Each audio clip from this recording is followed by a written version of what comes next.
E aí, pessoal, vamos lá? Aguinha, é bom, né? Minha cerveja não viu água, apesar de ser sábado. Aguinha, tá legal de boa aqui, tá tranquilo. Vamos lá. Então, vamos falar agora dos principais eventos que ocorreram durante a República Velha que podem aparecer em questão de vestibular, tá bom? E vamos falar também nessa aula, se der tempo, se não der a gente grava mais uma, que foi o período final da República Velha, o período de crise dessa república, tá certo? Então vamos lá. Vamos começar, como a gente já viu, né? O período da República Velha, ela teve dois subperíodos, a República da Espada e a República Oligárquica, né? Então a República da Espada, que é esse período que vai de 1889 até 1894, é o período assim, de formação, de constituição dessa república, né? Então daí a presença do exército, não é só porque ele fez o golpe, né, que ele executou o golpe, não. Também está relacionado com a preocupação que todos os envolvidos nesse golpe aí tinham em relação a haver um contragolpe. Então eles queriam garantir essa república, né? Então daí a presença do exército nesse primeiro momento. E a figura mais conhecida de liderança dentro do exército era o Deodoro da Fonseca. Então por isso ele foi aclamado o chefe do movimento, como eles chamavam, do movimento revolucionário republicano, né? Inclusive ele ficou incumbido de entregar a carta, né, de expulsão da família real lá para o Dom Pedro II, que era amigo pessoal dele, então a situação foi bastante constrangedora para ele, né? E ele acabou sendo aclamado como o chefe do governo provisório, tá? Então nós tivemos aí, dentro dessa República da Espada, o governo provisório de Deodoro da Fonseca como chefe do governo provisório. Depois vai haver a Constituição, vai ser então promulgada a Constituição brasileira, a primeira Constituição republicana, e aí vão acontecer eleições, né? Aí depois dessas eleições começa o governo constitucional de Deodoro. Então temos o governo provisório, né?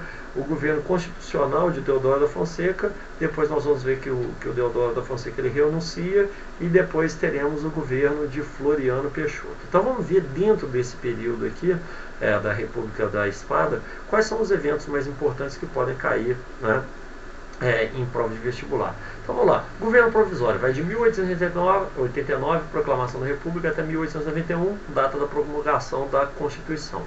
O governo provisório já tomou algumas medidas importantes, né? A primeira, já definiu a República como sendo uma república federativa, tá joia? Ou seja, maior autonomia para os estados, a gente comentou isso, né? Aquilo que se chamava província acabou sendo chamado de estado, e assim ficou e é até hoje, né? Foi decretada a dissolução das assembleias provinciais e das câmaras municipais, até que se tivesse uma nova Constituição e novas eleições. Foi instituída a bandeira republicana, que permanece até hoje, com o lema Ordem e Progresso. Esse lema Ordem e Progresso vem do quê? Do pensamento positivista, tá legal? Quem quiser saber um pouco mais sobre esse assunto, é legal dar uma lida, o que é positivismo e tal, essa origem do lema Ordem e Progresso, mas vem do positivismo, tá bom? Foi feita a chamada grande naturalização, já porque existiam muitos imigrantes irregulares no Brasil. Então foi oferecido a todos eles, né, como forma de integração a essa república aí, essa grande naturalização que às vezes aparece em prova de vestibular. É pouco, mas às vezes pode aparecer, tá? Foi estabelecido, né, a convocação de uma Assembleia Constituinte para fazer a nova Constituição, e a separação entre igreja e Estado, ou seja, antes mesmo de pronta a Constituição, já foi decretado pelo governo provisório a separação entre Estado e Igreja, ou seja, o Brasil passaria a ser um Estado laico, tá legal? Não tinha uma religião, tá certo?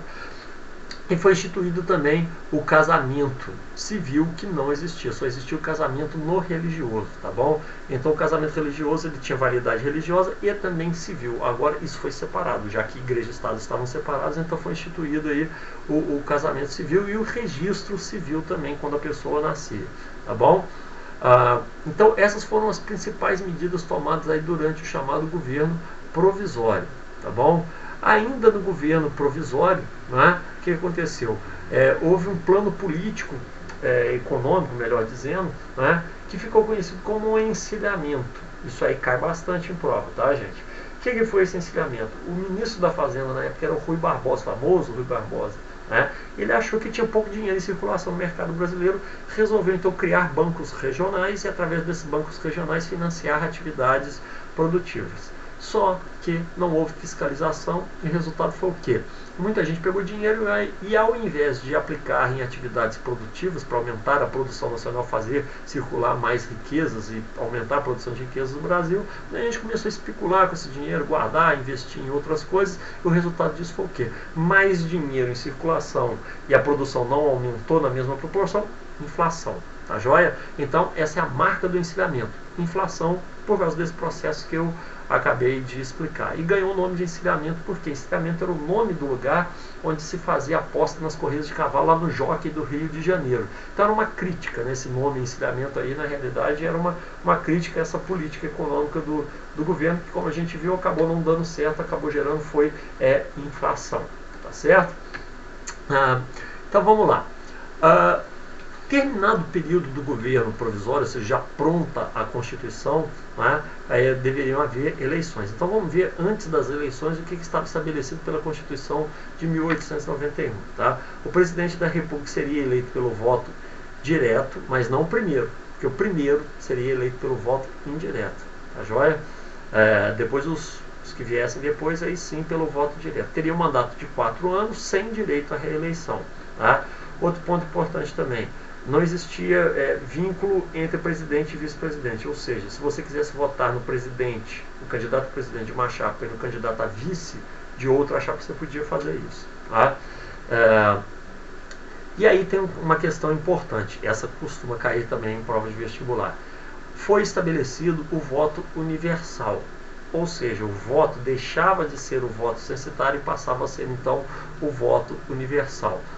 Isso fez com que o número de eleitores no Brasil aumentasse bastante, mas mesmo com esse aumento, eram poucos os que votavam no Brasil. O voto censitário, como vocês sabem, vota quem tem dinheiro. Né? No caso, o voto passaria a ser universal, o critério não seria mais econômico. Mas mesmo assim, o número de eleitores, proporcionalmente falando, ainda era pequeno, mesmo com esse aumento do número de eleitores. Por quê? Porque existiam várias restrições. Você tinha que ter mais de 21 anos, você tinha que ser alfabetizado. Detalhe, o governo não fornecia educação para o povo, ele não tinha nenhuma obrigação em relação a isso, a Constituição não falava nada sobre isso. Soldados, cabos, membros de ordens religiosas e